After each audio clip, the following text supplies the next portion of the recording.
So, folks, welcome to this special episode of the Schusterian Logic podcast. I was actually planning on taking a break from podcasting for the next couple of months because I got my next big thing kind of going. That's taking up all my time. But fortunately, I got a chance to connect with David here, who has a very, very interesting background. And I'm totally going to get into all that.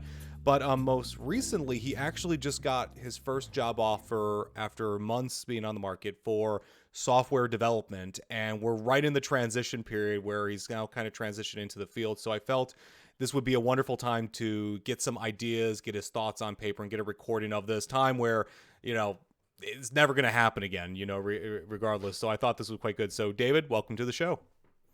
Thank you very much. I'm glad to be here. So, all right. So to start, why don't you give a little look at your background? Because I was going through your LinkedIn profile, and it was even more eclectic than I was expecting. So, why don't you tell us a little bit about yourself? Yeah, absolutely. So it's hard to say where it starts. So I think before I even get into like job wise, I think it's important to start with me as a kid. I was probably 7 or 8. And this is back when like Net Zero and Earthlink and all those dial up ISPs were really big. And I think it was Earthlink when they were like, hey, sign up for service and they'll give you free hosting. And I didn't know what that meant, but my dad's like, hey, let's go ahead and sign up for it. So at that point, I was like, oh, cool, websites. I didn't know you could build them. Mm-hmm. And I convinced my parents to buy me an HTML for Dummies book. And I just devoured that like Really? nobody's business. I taught myself HTML, built my first site, which all it was a Pokedex website. So I just had all 151 Pokemon on there, but you had to style everything in the table. So I coded everything by hand. I had all the rows and everything. Oh, wow. And it didn't look pretty, but it was awesome. And, I had to save each individual picture, right? It wasn't like it was saved somewhere else for me. It wasn't a zip file with everything. So from there I was like, oh man, this is awesome. So I started getting into like Homestead, I think was a big, like, what you see is what you get builder at that point. Right. GeoCities, Angel Fire, Tripod. And I found myself just enthralled by making websites, but not to get too down on it, but I think like most people, when your parents go through a divorce, you just kind of lose sight of the things that you're interested in.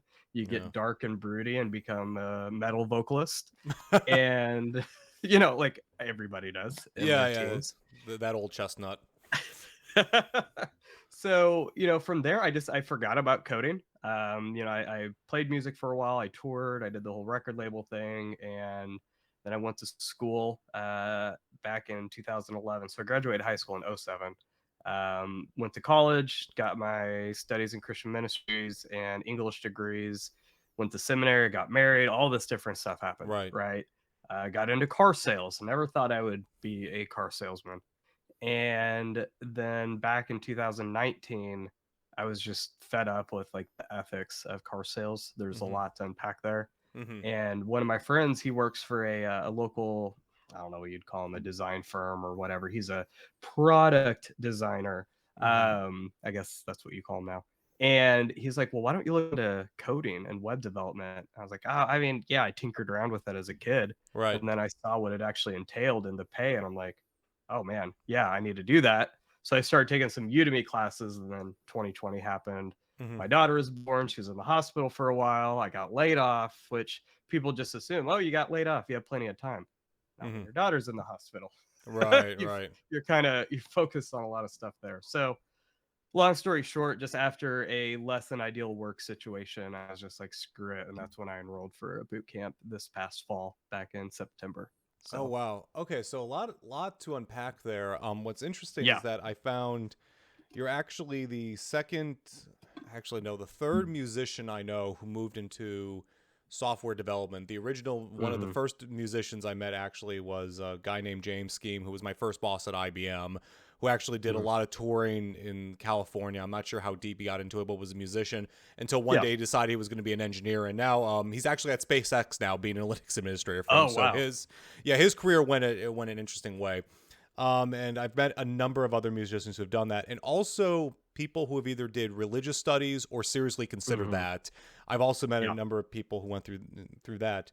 So, okay. So take me after you said you did the record label thing. So what exactly does that mean? Mhm. Yeah, so I was living in Alaska and I had my dad lives up there, so I Okay. kinda had a come to Jesus moment, moved from Kansas City to Alaska for a little bit. Mm-hmm. And I had a connection with a band down in South Bend, Indiana, and they needed a vocalist, and I was like, "Cool, yeah, let's try out." Just trying out, I flew down to Indiana, I moved down there, got the gig, and for about 2 years, we played a lot locally, but we ended up getting signed with a record label called Face Down Records. They're Mm-hmm. based out of like Pasadena area. Um, I mean, in the Christian metal scene, they're one of the biggest labels. So we Oh. toured for a bit, and it was a lot of fun. It was no money to be made whatsoever. Believe it or not, we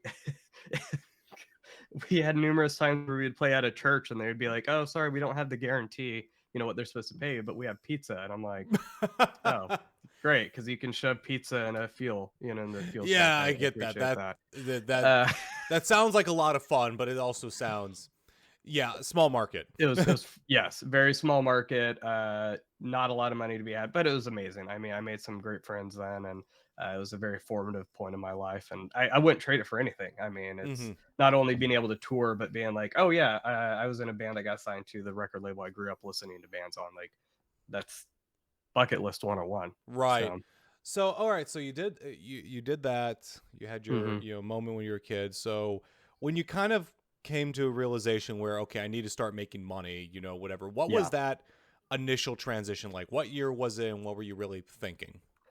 Yeah, so it was 2019 is when I started looking into coding again. Mm-hmm. So I got Colt Steele's web development bootcamp, which, to be fair, like the curriculum itself and what he made is great. I'm just the self-taught route. I'm not the best at. I need that accountability. I need people working alongside me. Mm-hmm. And the Facebook group that I joined was a hot mess. A lot of guys seemingly trying to hit on the few girls in the group, and I'm like, guys, come on, like this is ridiculous. But Wow. yeah, so in car sales, and that's the thing, people have this assumption that like there's good money in car sales. Um, there can be, Mm-hmm. but at least in my experiences, if you want to make good money, you have to be very lesson forward with your Mm-hmm. clients to be able to get that. I just not good at that, right? So if let's Yeah. say someone's car is worth 10 grand, your manager is gonna be like, well, you should tell them it's worth five, Mm-hmm. right? So then you have that 5 grand profit. Well, I can't do that. I can't lie, Mm-hmm. so it wasn't a good fit for me in Right. that sense. And it was tough. I mean, it's not an easy industry to be in. I've since making this journey, I've connected with a lot of people actually who have transitioned out of car sales into Yeah. engineering, and they've all said the same thing: is like, I appreciate the discipline I learned, but I never want to go back. Yeah. That makes sense. So, all right. So you were in sales and you were in that side and you Hmm. decided to do it. Well, okay. So let me ask this because one of the things that I'm very big on is trying to give Hmm. people options as to what is available. I don't really have a Yeah. strong opinion on whatever. It's really whatever is best for you. There Hmm. because personally I was a self-taught developer where I never did Yep. and that's the thing. I never paid more than $15 for a course, up until Hmm. recently then. And I only became a convert to, hey, higher paying courses can bring a lot of value if it's very specific, Yep. whatever. And that goes to boot camps. So, and besides, self-taught is a very easy way to start and go on and do that. Hmm. So at what point, first off, what was your opinion about boot camps when you first got started, when that thought hit and went, I want to learn into coding? What was your thought about boot camps or university or anything like that? Yeah, so the only before I found my current boot camp, the only exposure I had to boot camps was news articles about Lambda. So I was Uh, kind of sketched out a little bit. not Um, the not good articles about Lambda. no, no, Okay. and that's the thing is they've had that reputation for a while. It's nothing new. Mm-hmm. Yeah, so the whole ISA thing, and there's launch code here in Kansas City, which I've actually heard really good things about. But Mm-hmm. during the pandemic, it didn't seem like they were quite ready to go full steam with that, and I couldn't fit it into my schedule. So that was my thing: is I wanted to do in-person classes, but working 50 hours a week, and having It's two very hard. kids, you're just No, It's very you're hard. not Yeah. going to make that happen. And especially trying to be like, hey, so tell your current job you want to leave early so you can try to get a new job. Like Yeah. most places aren't on board with that. Yeah.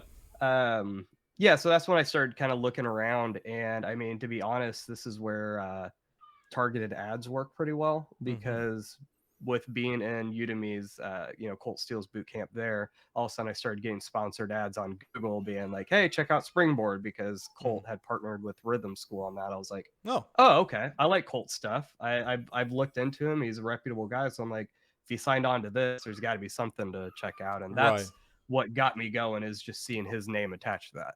So Right. So, okay. So you didn't go in thinking negatively. As a matter of fact, it seemed like you would have preferred something in person if you could have oh, gotten it. absolutely. Absolutely. So, okay. Yeah. So you started off there. At what point did you realize self-taught wasn't going to work? The third time I tried doing the Udemy courses where I'm like, I have to have some actual like kind of structure and accountability here. Mm-hmm. That's the person I am.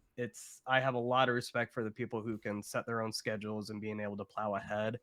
But I think you and I have talked about it before where, the boot camp route, it's yes, it does cost money, but sometimes it's just that structure and getting it done, not necessarily faster, like you're not, you know, digesting it, but having that streamlined focus in there can be worth doing that. But yeah, I mean, I had tried doing the Udemy boot camp so many times, or boot camp, and it was tough because stuff would come up, and I didn't have like those hard deadlines I needed to meet, Right. and I didn't have an actual mentor. That's what sold me on it. Is like I need someone who's going to invest in me, and I didn't have anyone in my life to be able to do that at So that point. structure, mentorship. That's when you kind of went there. So Mentorship, absolutely. So okay, Mhm. so you're working a full-time job, you were doing this nights and weekends thing, wasn't cutting it. When was the Yep. decision point to be like, okay, we need to cut this off? Because you went to a full-time program, right? Mhm. Yeah, I mean, it's you say full time. I mean, it's a self pay, so you could do 10 hours a week if you want, or you can. There's some people that have completed it in 3 months, and we're talking an 800-hour course. So it's really what your schedule looks like. But I think I'm trying to think if there's like a certain trigger event, but really just stuff at work got so bad Mm-hmm. that I'm like, all right, I'm gonna do it. Screw it. Like it was just our sales had been consistently low, Mm-hmm. and that's not necessarily our fault. It's just the market itself, Right. and just issues with management where I was like, okay, I can't see myself being here another year. I need to do this. And I wasn't even like when I talked to the admissions advisor. I know I'm kind of jumping ahead, but like they're Sure. like, oh, we have this money back guarantee. I'm like, I don't care about that. I was like, I'm gonna get a job. I don't care. I'm not gonna get a refund from you guys. Like, I'm gonna get that. So that was never. I just full steam ahead. Okay, cool. Here's a good curriculum. I couldn't stand being there for another year, which clearly at this point I'm not.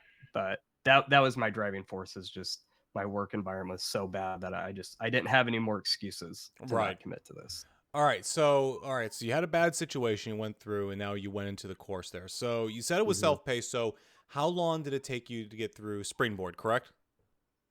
Yeah, I'm not done. Oh, you're not done? Yeah. Oh, okay. So how far? Well, clearly you're far enough to get a job there. So okay. So how far through the program are you currently? A little under a quarter of the program. A little under the quarter. Oh Yeah. wow, this just got way more interesting. So okay.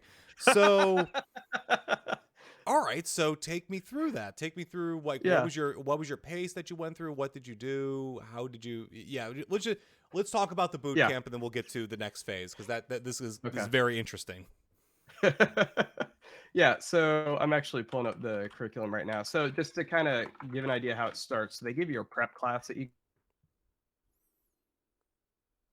able to move to the full career track. You have to pass your Right. technical skill survey. So really just kind of boils down to four, data structure and algorithms questions you have to answer, which at first I'm like, oh my God, I never really got super deep into JavaScript. I'm like, what am I getting into here? Right. But the HTML and CSS, they give you that basis. because you have talked about it and Aaron's talked about it, where a lot of people get into HTML and CSS and are like, oh man, I'm a coder, because that instant gratification, Right. which don't get me wrong. I mean, CSS is a bear sometimes, but it's when you get into JavaScript is when you really get to the meat and potatoes. Mm-hmm. And so so the prep class is 4 to 6 weeks. I finished that in 3 because I was like, I want to get into the October cohort. So I bust my butt to make sure I could get into then. And I think I made it into the October cohort with about 3 hours to spare. Okay. It was like I hit the deadline that quick. Wow. Okay. Um, so then from there, yeah, I started in October. So they go through like web fundamentals, then you start getting into DOM manipulation, then a little bit of jQuery. I mean, there's a bunch of different stuff in there, but they give you different assessments throughout each subunit. So then obviously you're taking what you're learning and making something out of it. Not necessarily portfolio material, but actually practicing what Right. you're learning. Right. Right. That makes sense. So okay, so you got into the fundamentals. So when you say Hmm. October, let make sure I'm crystal clear. That's October of 2021, correct? When we Yeah. first started Yeah. communicating. Okay. Hmm. So you got through that and you started going through those courses and whatever. Because I know a big push for you to go get a job was you were kind of under the financial crunch, basically saying, Yeah. I need to get a Absolutely. role. I need to go into an opportunity to go through that. So you had just started this program. You had gotten the basics of data structures and algorithms. So Hmm. how did you structure that approach to get a role going through the boot camp and not having the certificate, Yeah. so to speak? What was your strategy there? Okay. So, yeah, by the time I started looking, because my goal wasn't to look. That's the thing, is my goal was, okay, I'm scheduled to graduate beginning of July. So I Mm-hmm. was hoping I would start looking around March, April, right? I Mm-hmm. felt like that would be early enough to get going. But there is an important story to kind of start this out. So, like I said, I wasn't looking. I didn't think I would be qualified for a job. I Right. really didn't. But we were having dinner. So at our church, we have a music director, not a worship leader. It's very, very different. He's a music director. He's a very, very skilled classical musician and Okay. this and that. So we were over at his house with his wife having dinner, and his wife had asked what I do. And we talked about car sales and how I'm getting into engineering, and her eyes lit up because she's a massage therapist and 2 of her clients run a company here locally called Ad Astra, and they're in the educational tech field, Yeah. and they've been doing this for about 25 years. And she's like, oh well, 2 of my clients they run the company, and they're always hiring engineers. She starts texting, and then she's like, hey, my friend says you should send over your resume. I was like, Okay. okay, Interesting. sure. So I do that. And a few days later, I get an email back, saying, like, hey, we'd like to talk to you to see if you'd be a good fit for the company. I was like, okay. So, Wow. I spend a week just kind of nervous about this, and I go into the interview, and right off the bat, I mean, the guy's very, very, very nice. Don't get me wrong, but right off the bat, he's like, not quite what we're looking for, but I would like to at least talk to you and this and that. I'm sitting there like a very brief moment of despair on my face, and then I recover. Mm-hmm. And so we start talking a bit, and it was a really good interview for me because I got a feel for like what people were looking for in an Right. engineer. And at the end of it, he's like, actually, I think you'd be a good fit culture wise, but let's touch base later in the year, being 2022, Mm-hmm. in the spring, and see if maybe there's a spot for it. It's like, okay, awesome. A little deflated, but that's fine. All right, but wonderful So experience to see what it was like and get in there, especially especially since you yeah, just started yeah. off the boot camp and already had that. That would be a huge boost because I know people who go months without ever talking to anyone, Hmm. and doing that. So it seemed like a nice gift there to start off the Yeah. process. So what's interesting is this keeps steamrolling though. So like I was like, all right, well, I posted something on LinkedIn about it, and just like, hey, so I had my first interview. I was like, I'm not even 15% of the way through the curriculum, trying to like share encouragement with other people. And I made some kind of like offhand comment, like, even if they weren't ready to take on someone with no experience, if someone else is, you should hit me up, just kind of being, snarky. Mm-hmm. And all of a sudden I have a connection on LinkedIn who's like, hey, I might know someone who's interested in talking to you. I was like, okay. So that goes on for a few weeks of talking to this startup, and they really wanted to bring me on, but they weren't quite ready to bring on a junior and mentor. But we built that relationship. We started talking. It was pretty close actually to making a deal there. So by this point, that's when I'm like, okay, so I've got soft skills plenty, and I know how to talk to Yeah, people. I know how to work on a clearly. team. Clearly, So I was that like, is. Yeah, maybe you should send a gift basket to whoever your crappy sales manager was as a thank you for the soft skills. I know, I know. So I'm sitting here and being like, okay, so maybe there is something here, but in the middle of this, some stuff went down at work, and I say I'm not here to air dirty laundry, but it was just to the point I was like, all right, this is not a good environment for me. The car industry in itself isn't necessarily negative, but this specific environment, like I'll put it this way, I'm the first to leave. I'm not going to be the last to leave. Yeah, Let's I understand that. we'll put it that way. Um, so then I was like, all right, well, you know what? I'm gonna try this. I'm like, maybe it's not necessarily an engineering role, but I'm gonna throw myself out there. I just need a job, and that's where I did that Hail Mary post for a few weeks back. Made the rounds, got some good interviews out of there. But yeah, the job I'm doing now actually isn't because of that, but that's where it just kind of clicked for me. I was like, you know what? I need a new environment. I'm That's just the most important thing, is to be able to come home from work and be the husband and father Yeah. that my family needs me to be. That was my driving factor, because my job then, I was just so emotionally drained and lethargic and depressed. I'm like, this is just not a way to live life, you Right. know? So okay, so just so I got the timeline right. So you started the Mm-hmm. program at self-paced. You were still working at that time in that Yeah. environment. And then you stop and then at some point something happened at work, there, and it's Mm-hmm. like, okay, I need to make a clean break. When was Yep. that? What was the day of that? Or when It was in, I mean, I would say it was probably, actually, I have it right here, as December 18th. December 18th. Okay. So you had that and then that's when you came up with the timeline and Mm-hmm. everything else. So tell me about that post, because that's a very Yeah. interesting part of the story that I really didn't into, which was you basically went out and said, I'm looking for something. And I mean, as much as LinkedIn can, it went viral. Yes, I was not expecting that. And to clarify again, the job offer I got was not because of that post. It was the same day, but it was not because of Oh, that post. okay. Because I assumed it was because of the post. Because honestly, okay, No. okay. So, I mean, because one of the things I've gotten really into is trying to teach Hmm. developers how to market themselves, and really seeing this career change thing as well. You're calling it a career change. Really, if you were a business, you just call it marketing, and it's something you do kind of all Oh, the time. absolutely. You write, you go on and sell. Here's the thing, though. You say you get it, but you're a salesperson. You understand that that's part of your life, Yeah. And don't get. Yeah. And here's something I'm going to tell you, David. Don't ever lose that, because that is something that is just going to be a superpower. Like, it's just going to be your driving force there. But we'll get into that. But anyway, so like you're going on, you're already writing, and I think that helped Hmm. pretty significantly. So Hmm. you wrote the post, it went out there. What was the response from that? There, not just because I saw the content. Overwhelming. It was overwhelming. Which, to be fair, the post that I made about getting a job has been even more overwhelming. That's absolutely just blown up. But yeah, I got a lot of people. I got some scammers, which is normal, right? Really? But oh yeah, Oh, what? there's a few, I actually like, I have no idea. Let me put it this way: I've had posts do well. I've never had mhm, anything go viral. I've been slow and steady, sort of doing. I'm the tortoise. yeah. You shout out. So, what do you mean by scammers?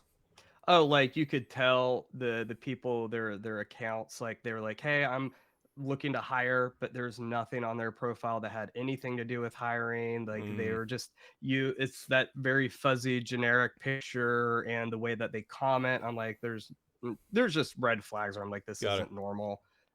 Someone else who was claiming to work from Salesforce, and I looked into their account, and I'm like, I don't think this person exists, kind of thing. Yeah. Like, I've been around the block enough times to kind of pick up on some Okay. weird, like, I don't think this is normal. So I'm like, I'm not going to send you my resume. Yeah. Yeah. I get it. So, but yeah, the response is really good. So I had a couple interviews as a result of that. I had a lot of people like, "Hey, I'm willing to help," but then they saw my resume, and I'm like, yeah, we just don't have anything." Like, I understand. I put it in my post where I'm at, like, just Yeah. I would hope you could read and understand that. So I interviewed with one company. They were a Salesforce consulting firm, and they're an amazing company. But honestly, Salesforce is a beast. I did not realize that getting into it, and I was like, guys, like, I appreciate you giving me this assessment, but I'm like, I'm not going to be able to do this. Yeah, right. And then I had another engineering company, or I guess an engineering role.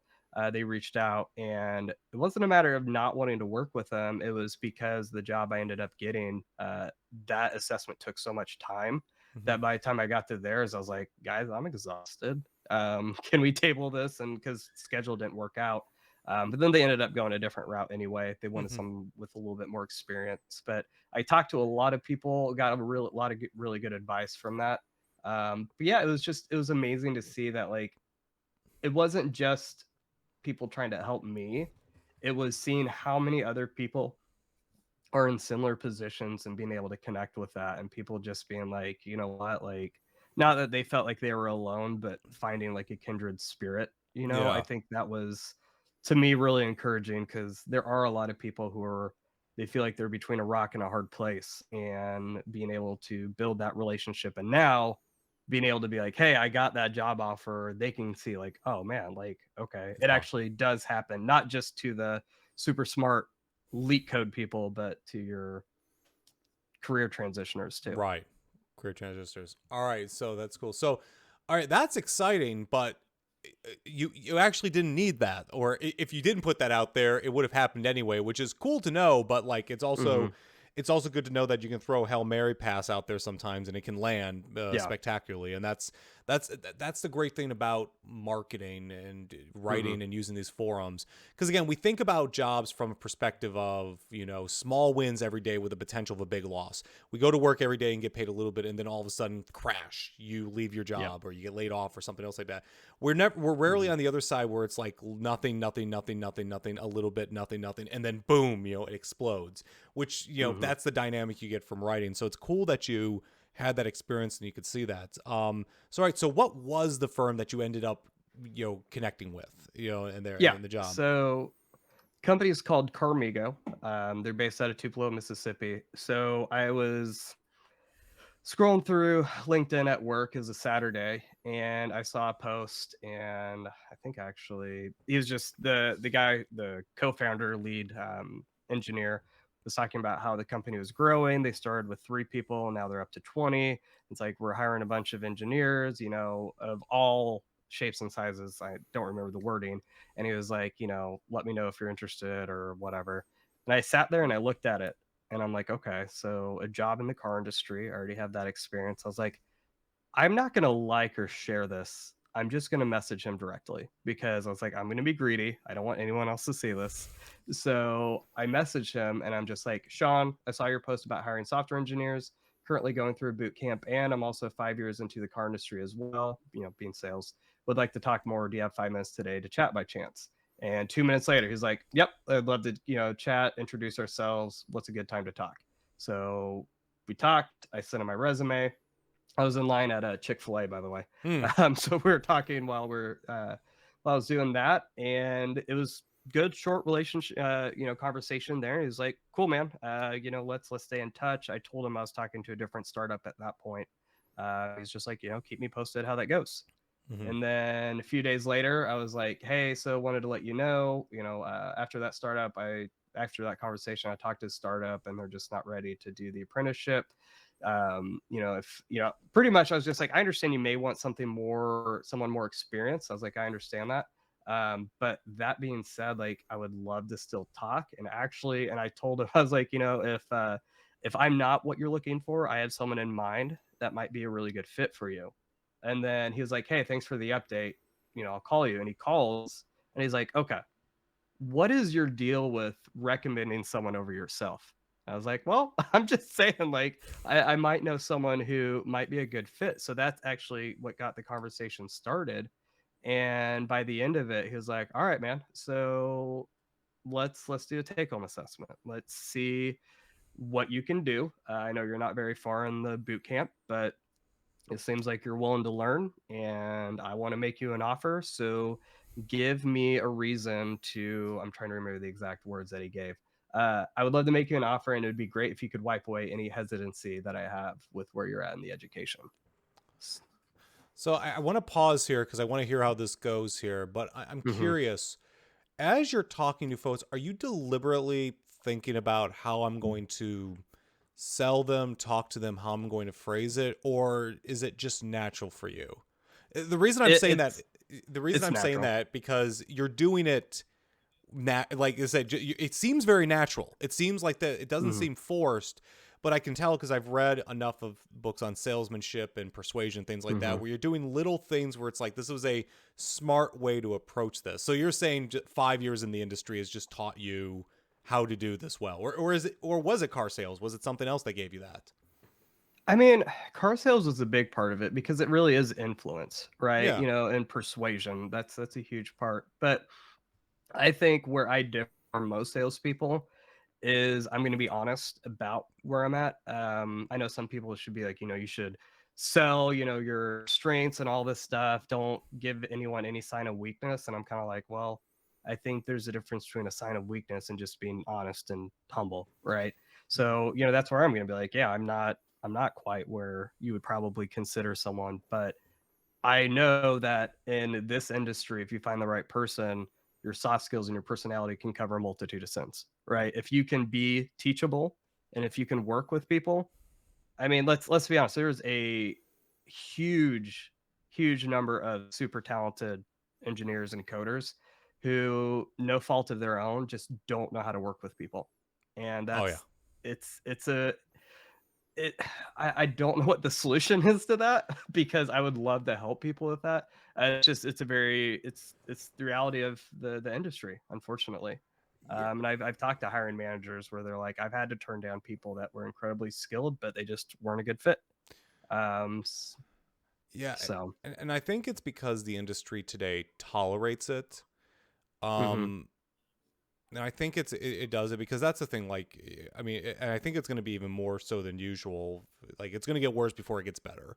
And it's because a good developer scales excessively well. I mean, that's the thing. Software developers don't get paid a lot because, I mean, it's a super cool new thing. That's all. I mean, we've always had the super cool new thing here. It's because one software developer can scale your product by 100 times, 1,000 times. I mean, like it's just Mhm. massive the amount of money you can make there. I mean, because ultimately, all they're doing is putting out code. They're putting out automations that then go out and sell for you in the world there, and that just scales well. So, like, you have companies like Facebook that pay $550,000 a year for engineers in their circumstance, and it's kind of justified because of how much money they can go and bring in. Mhm. You know, I mean, it's just nuts how much that you can actually make, being able to do that. But, you know, I apologize. I lost track of where I was going No, with you're that. Please good. You're good. continue. No, you're good. So yeah, it boiled down to, hey, here's a take home assessment. I'm gonna give you a week. I know you're not familiar with any of the stuff I'm asking you to do, so see what you can do. Here's a couple stretch goals for you. And that was that. So he had me build a full stack application, which I had never done at that point. It was supposed to be mainly what he wanted me to do is have a single database and being able to interact with that with the front end. Then obviously building the API. But since it's a car company, he wanted me to have the database being like you know, year, make, model, color of a vehicle. Right.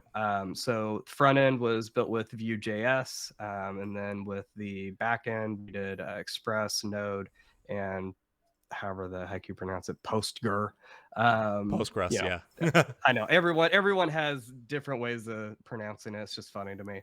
So yeah, using Postgres, and then yeah, so I had a week to build that. So I started with the back end because that's brand new for me. I had a really good close friend of mine. He kind of showed me how he built some of his full stack applications. And then I went through YouTube, went through some tutorials to how to build that. Then I had to learn how to deploy that to Heroku, which was a nightmare in itself. I had never done any deployment there. And then figuring out, I mean, it was late night after late night after late night of figuring out what the heck I was doing. I mean, it Okay. was up until midnight of the night before he wanted it, where I was figuring everything out. Right. But it was so much fun, though. It was so much fun. You had fun doing that. Oh, it was a blast. It was a Oh. blast. It was the hardest thing I've ever done, and it was so much fun. Oh wow. Okay, so you actually built this assessment. So okay, so you had Mhm. someone. It sounds like you got on. This. Remind me, was he the owner or the CEO or Uh, Co-founder. he was the He's the lead co-founder? engineer. Okay, Mhm. so he's the lead engineer who wanted out. So it was good that you got in his corner, and did that there, and you Mhm. did this assessment and went through. He knew you weren't, boot camp. So there was like total honesty, in that Yeah. place there. You just want to do that. You went and did this assessment, and it seemed like to build an app. You had fun while doing it. So you turned it back in, and what was that experience like after that? Um, let's see. I'm trying to remember how long. I turned it in on Wednesday, and I don't think. Let me look here. I'm trying to remember how long it was till I heard from him. So I turned it in on the 30th, and then ended up. So what date was that? 30th. So Thursday, and then we ended up doing the code review on the first, that Saturday. So Mm-hmm. actually, no, I turned it in on the 29th. So yeah, it was 1, 2, 3, almost 4 days of silence at that point. And actually, at that time, you were kind of biding your time with these other interviews and all these Yeah. these things there. Yeah. So fortunately, it wasn't like waiting in silence. It was more, Mm-hmm. you had many plates up in the air there. So Yep. so you had that call, or you turned that in. What was Mm-hmm. the call like back, or the email like back with them? When you got that. Yeah, so we ended up doing the call, and he just wanted to do a video call. He's able to check out the repo, and he's like, "Well, when are you able to hop on to video call to go over the project?" And I was like, "Yeah, I'm pretty much free all day because I was actually getting over being sick." And he's like, "Okay, so can you be ready to go in 15?" I'm like, I have not gotten ready for the day, so give me about 30. So I had to jump in the shower and get ready. Right. But it went really well. I mean, he looked over it and he's like, honestly, he asked like what was the hardest thing, what was just my experience with learning the new libraries. And overall, he just wanted to hear how I was able to get through it. And I was honest. I'm like, I talked to people that had experience in some of these libraries. I asked some questions about what they struggled with, and I looked at some of the stuff that they did just to kind of see how they built, and just using those resources as much as I could. He's like, okay, awesome. So we started talking about next steps, what expectations would be, and then we set up a call 2 days later to meet with him and his partner, so the CEO. Hmm. And that was the one message where you said you had a final interview, and you were Hmm. you were messaging it out there. So I imagine that interview went well. Yeah, it was nerve-wracking. I walked away from that not feeling as confident as I normally do from an interview, which Hmm. I've kind of learned is a good sign. Like, it usually pays off, but I was just like, man, I totally bombed that because I'm just so used to like getting, like, I'll be honest, most of the time when I have an interview up until now in my experience, it's always like, okay, cool, we want to hire you. I'm like, Hmm. okay, awesome, let's do it. This is the first time where it's like, all right, let's talk about it. And I'm like, oh, okay. Interesting, because you know? that is how every job has basically been minus like one basically in my career. Hmm. There where it's like, oh, we got to sit back and think about it and talk about it there. And I do the same Yeah, thing with folks coming in there where it's like, okay, I like them, but I don't want to show that because I need to know, do my people like them? That's what I really care about at the exactly. end of the Yeah. day. You know, Yeah. don't get you don't want to give it away. You don't want to say yes and then have to go, oh, sorry, someone hated you. We Oh, don't I want. know. I know. Yeah, Yeah. we don't want to do that. So all right, so then you got the job offer, everything feels Hmm. pretty good. So now, kind of looking back and everything you've done there, what do you think you're going to do about the boot camp at this point? Do you feel you're going to complete it? Do you want to? That's a good question. I want to. Am I going to? Hmm. My wife and I have been talking about that. So, to be honest, when I made my post about getting a job, accepting a job offer, I purposely didn't put in the post that I didn't finish my boot camp Hmm. because I didn't want to like give this impression that people who are in a boot camp, like, hey, you should just quit. You should just not finish what you're doing, right? Like, let's be honest, we're human beings. We want the path of least resistance. Right. And I don't know. There's definitely stuff I'm gonna still keep doing in there. There's some good curriculum material on like Node and Express and just databases in general that I mean I'm paying for it, right? I might as well Right. use it. But I mean, let's be honest. The boot camp certification in itself isn't what gets you a job. No. It's not. I mean, it's the same way I have a master's degree. That doesn't get me jobs. In fact, I probably lose jobs because of it. People see the master's and they're like, he's too qualified. I'm like, it's Overqualified. a religious degree. Come on. Like it's not, I promise. But yeah, I mean, it's not to be flippant, but anyone can spend 9 months and graduate a boot camp. They can. If they put the time into it, they can absolutely do it. So that being said, yeah, I'm gonna keep working on it, but uh, even my mentor through the boot camps, like you're going to learn so much more in a few months on this job than you'll Yeah. ever learn in a boot camp. He's like, don't tax yourself to the point that you sacrifice your quality work at the job just for a certificate. He's like, it's not worth it. No. So I'm meeting with my student advisor tomorrow and just kind of talking about some what would be a good next step for me. I mean, honestly, if I were looking at your program, I would almost take a month off from the boot camp, get Mm-hmm. into the job, understand what technology they really want out of you, and then I'll maybe go back to the boot camp and say, hey, look, I paid for 9 months, but really this is the area that I really need focus on. Can I just do Mm-hmm. this segment, right? Like if you find out, like, because that's really like that's what I found as someone who was totally self-taught, like where it Mm-hmm. is like I went and got experience and found out what actually worked, right? But I didn't have Yep. breadth. There were lots of things I didn't understand. And then when I did that, and that's my favorite way to learn, do something for 6 months to a year, then go back and learn the right way to do it. And all of a sudden, it's Mm-hmm. just like all these connections get made all at once.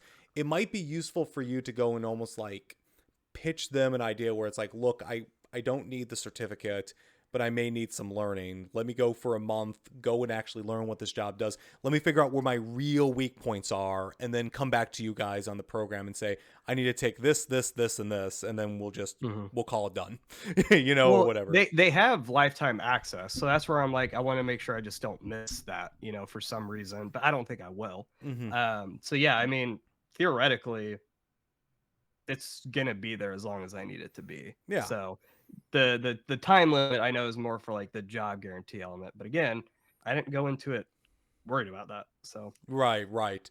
And do that. And I mean, you have a role now, which is really the main mhm. point, there. And that's the thing. Like, as much as I see boot camps as a useful path to onboarding, it's not like a university degree where that actually would, mean, it's starting to mean less and less, but it still means something if you Yeah. have it on your resume. Versus certificate, just like it doesn't have the same, weight to it. It's more that here's a certificate that says I have some level of technical acumen. Hmm. But really, even still, like when people come out of boot camps, it's almost like, okay, what was your, what are the projects you work on? What was your Yeah. experience you had? How well did you do in the interview? How do you do in leak code? That sort of thing. It matters Hmm. way, way more. The boot camp is just a convenient on ramp, where it's Yeah. very tactical. There's no real prestige Hmm. around it. Yet I'm sure we'll get there one day. But it's Yeah. not there yet. So all right. So looking back at your very unique path that you kind of took to get here, Hmm. even by boot camper standards, what's something that you would not do again if you had to go back and start from the beginning? Uh, Wait as long. Wait as long to make the um, transition? yeah. So that's part of it, but I mean, honestly, I wouldn't change that because no matter what negative things are in our life, I've got so much positive going on. I would never risk changing that. Um, to be honest, I think a big part is I probably, and this is nothing against my boot camp in itself, but like I would have done more research. So like Mm-hmm. I never knew Parsity existed. Right. We're gonna talk about Aaron for a second. Like it's a smaller boot camp, but I look at what he's doing there and I'm like, this would have been perfect for me.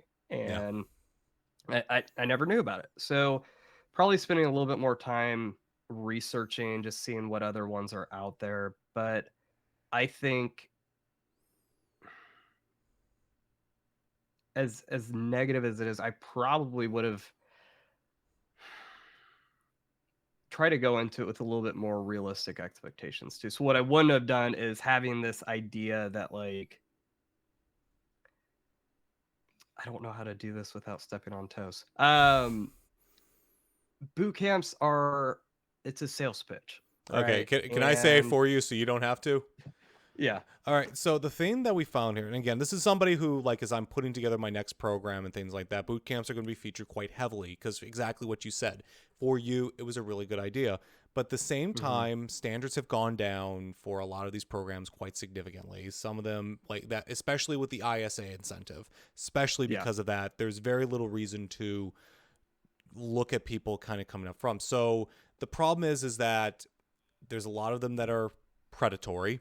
There's a lot of them Mm-hmm. that get you into something that looks like debt or might as well be debt. You know, if you get into, Mm-hmm. you get into the program, and then it's really really hard for somebody on the outside to help because again, you're going towards people who don't know technology. So somebody like me can tell you good program, bad program. You want to go into this one, that one, and you have Yeah. that. Versus an outsider isn't necessarily going to be able to tell that that quality difference.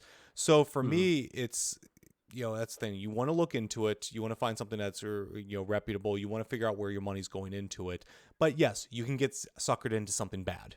And if you want to Yeah. hear somebody give you an earful, Aaron will, because he Oh hates no, it I bet. way more than I do.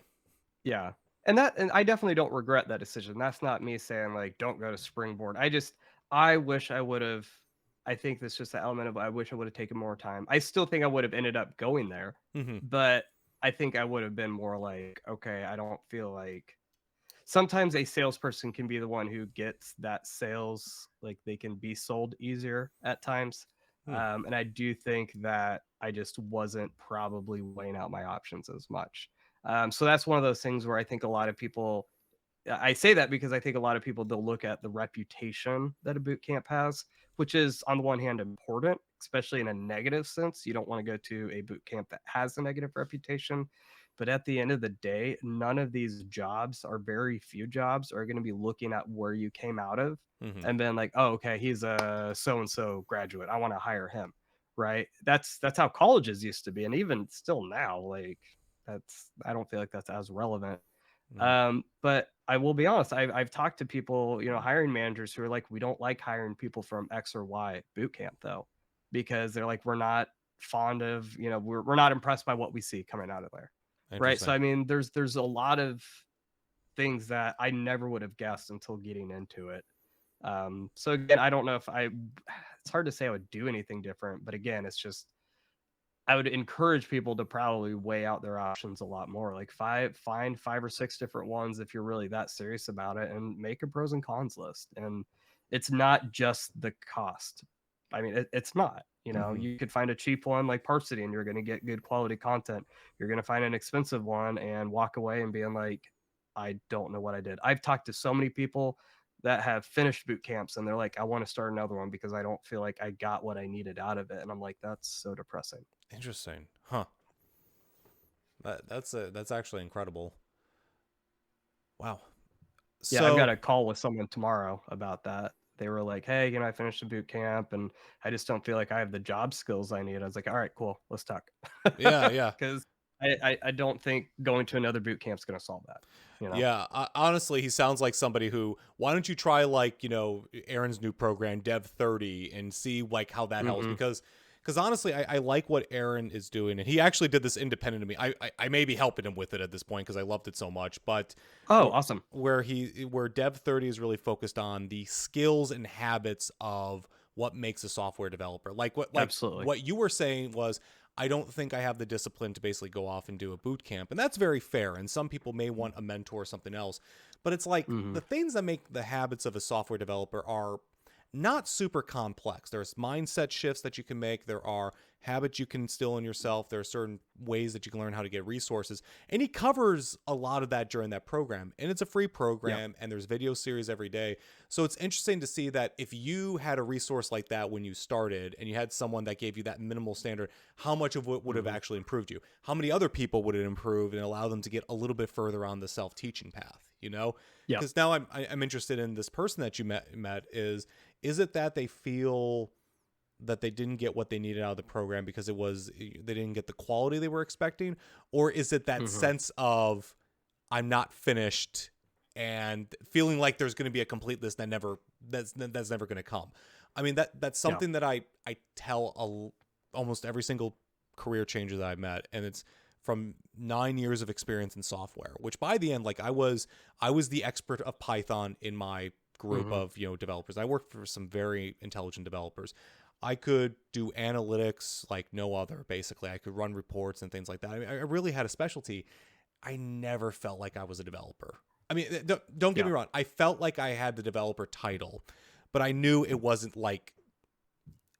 I looked at others and I'm like, I'm good enough at development, but Hmm. you're truly a developer. Like I could sit next to him, and that never closed. Instead, I had to Yeah. find my path someplace else. And being a manager now of a technical team really fits me way more, to do that. But I've never Hmm. met a career changer who's ever like, oh, this is comfortable now. It's like that's never been there, and we even talked Yeah. about it, with folks where it's like that churn actually is what helped them, to actually push Hmm. them towards something else. So I'm curious what they say, if it's a false expectation or if it's truly they chose the wrong program and now they need something else, or they Yeah, need a different absolutely. way of thinking. Which it does happen, Yeah. I have a classmate, it was something that had to do with geographical location, but because she had moved and it wasn't in the contract and she went overseas and they're like, "Well, we can't let you be a student anymore." So then she had to she started the Springboard boot camp because of that. Hmm. But she's happier with this one. It was just one of those things where it's like for her it was like okay, well I kind of have to Right. at this point. So, Right, that makes sense. So, all right, so okay, so we talked about what you didn't work. What is the thing that mhm. did work really, really well? Like, what was the thing that you would say everyone has to do this thing? So I know everyone says network, network, network, which yes, that's important. You need mentors. That is the biggest thing I think that is going to have people succeed is not someone who's going to kiss your butt, not someone who's going to just cheerlead you left and right, right? It's not even just an engineering mentor. You need someone in your life who's just going to be a mentor for you in general, Yeah. whether it's finances, spirituality, marriage, whatever. But just yeah, I mean, whether it's been talking with you, talking with Aaron, I have my Springboard mentor. I mean, I have, probably close to like 10 people that I deeply confide in throughout this process. And it's exhausting. I know investing time in others, not just a passing like, oh, hey, you're cool. Let's, share each other jobs if we can find them and we like each other's posts. Like I'm talking like legitimate, like heart to heart, like this is how I'm feeling. This is what we need to go through.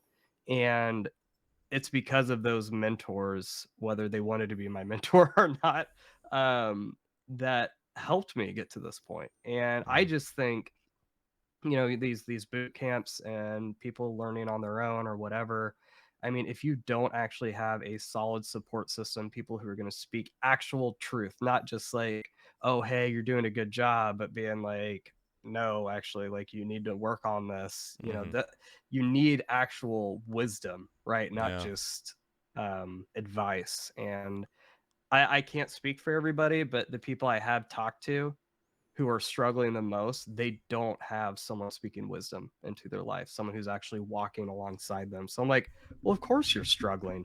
Like this person isn't here to help you find a job. This person's it's supposed to help you be the best person you can be, Right. and I mean, that's a huge reason why I like Aaron's podcast. It's developing yourself.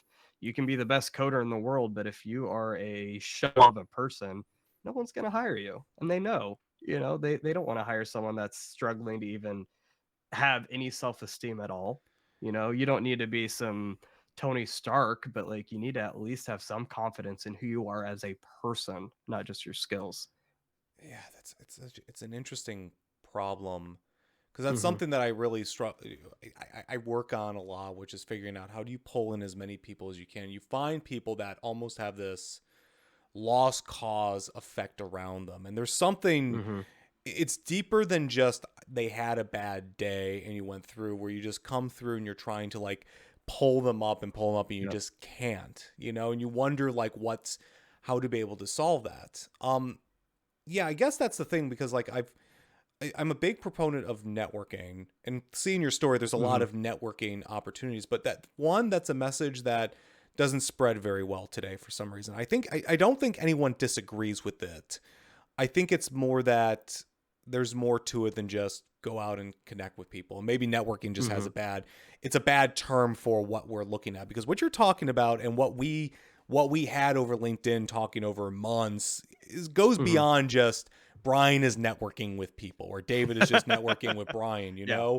It's Yeah. more of that connection. You can see people are really starved for that sort of, Especially over the attention, past few years. Yeah. especially over the last Because few years. Yeah. and this is kind of my soapbox here is I think a lot of people they try to do all of their networking and mentorship whatever online when this LinkedIn world that we're all inhabiting, whether it's LinkedIn or Twitter, Facebook, it's supposed to be an extension of what's happening in the real life, right? It should be a tool to amplify that. And I feel like over the past few years, it's been the reverse, where like everything we're doing is on LinkedIn or is on Twitter or is on Facebook, and then we're leaving the substance of these interpersonal relationships that people we actually live with. Those are compromised because we're spending so much time online. Yeah. Which I'm not a luddite, even though I think luddites were onto something.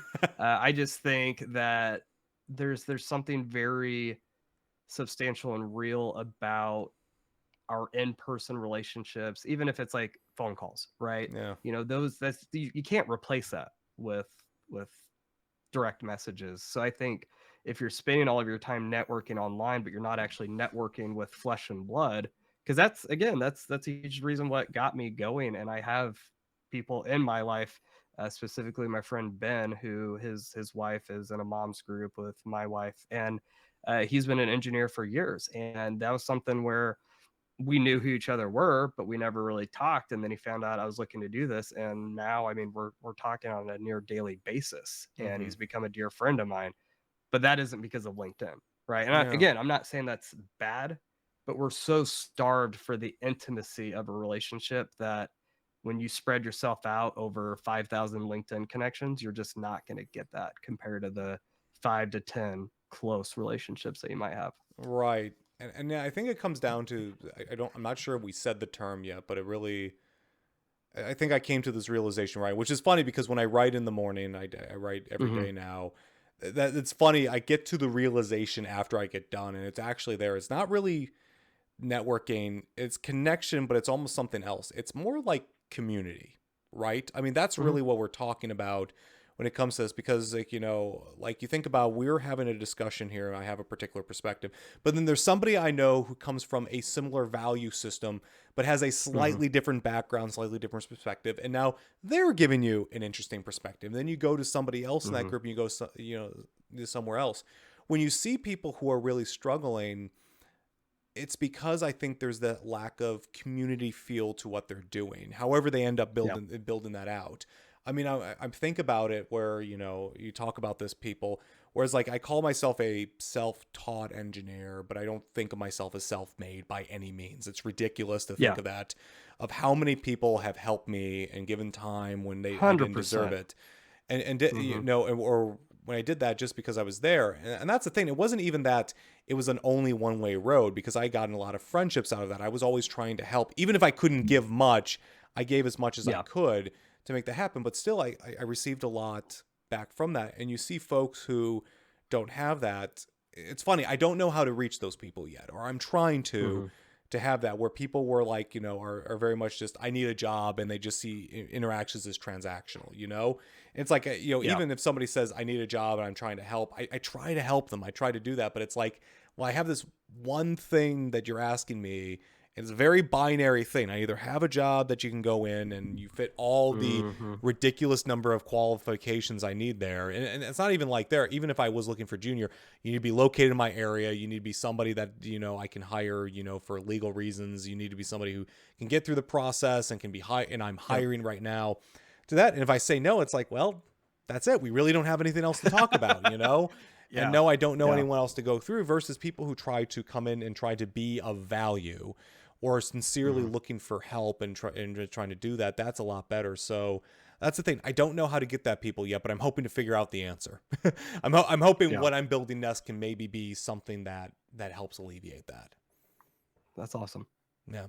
Well, anyway, David, thank you so much for spending some time with me today. I think this was just amazing. I think your lessons, your understanding was really good. And like, honestly, just the fact that you were able to get the job without the boot camp, but the full boot camp experience kind of shows where that sits in and like where it really sits, where it's like it's not really like a university degree where you need to fill the whole thing. I mean, as soon as you found a way to gain somebody's trust and you show that you can learn, and I think that was really the thing. You got that and you're able to get the job, and now the boot camp is serving you truly, Yeah. and Absolutely. when he's there. So I think you have a very inspiring story. I'm very happy for you and your family and everything. Thanks so much. That's good. And if there's any way I can help you, please let me know. Will do. I really appreciate it. All right, awesome. David, thank you so much for spending some time with me today. Thank you. All right, bye-bye.